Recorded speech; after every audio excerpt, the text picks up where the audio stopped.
Number one. Namang ito.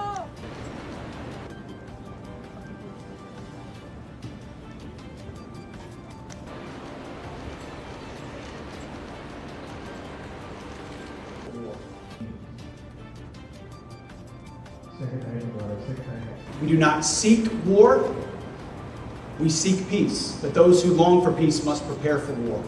We are facing a common threat, which now is the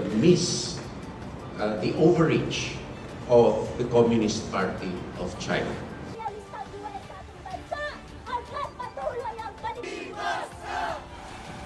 Lalong itrain yung ating mga sundalo. Ito ng patuloy na pangihimasok PNP at sa Armed Forces of the Philippines. Napakalala ng Protesters in Manila vehemently opposed U.S. Defense Secretary Pete Hegseth. As Pete Hegseth joined hands with his Filipino counterpart to counter China's aggression in the region, Manila residents took to the streets to demonstrate against U.S. military involvement.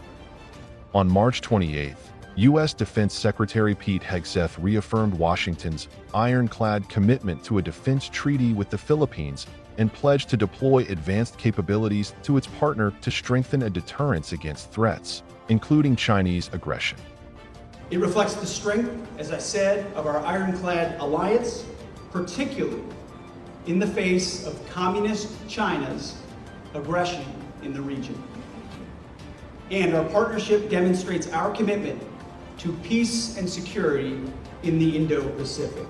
President Donald Trump talks about often and demonstrates we will achieve peace through strength. We do not seek war, we seek peace. But those who long for peace must prepare for war. There's a long line of countries in the past who have attempted to test U.S. resolve. We are resolved at this time, at this moment, to work with our partners, to reestablish the warrior ethos, to rebuild our military and reestablish deterrence, and come alongside our allies and partners, first and foremost, in this region.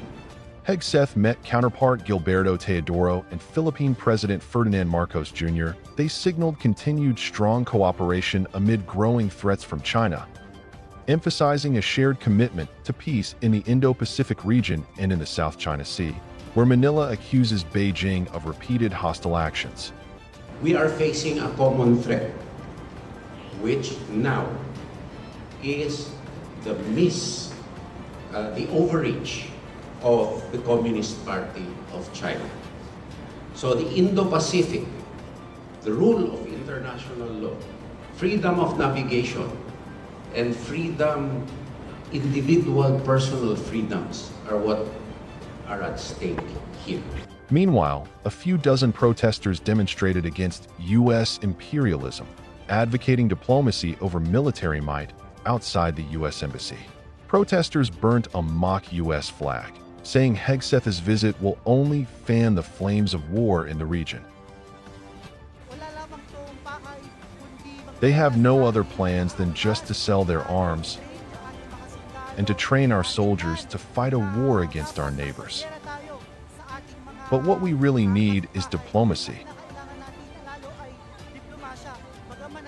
Hegseth's visit comes against the backdrop of tensions between the Philippines and an increasingly powerful China over disputed islands in the South China Sea, where the two nations have had frequent maritime run-ins.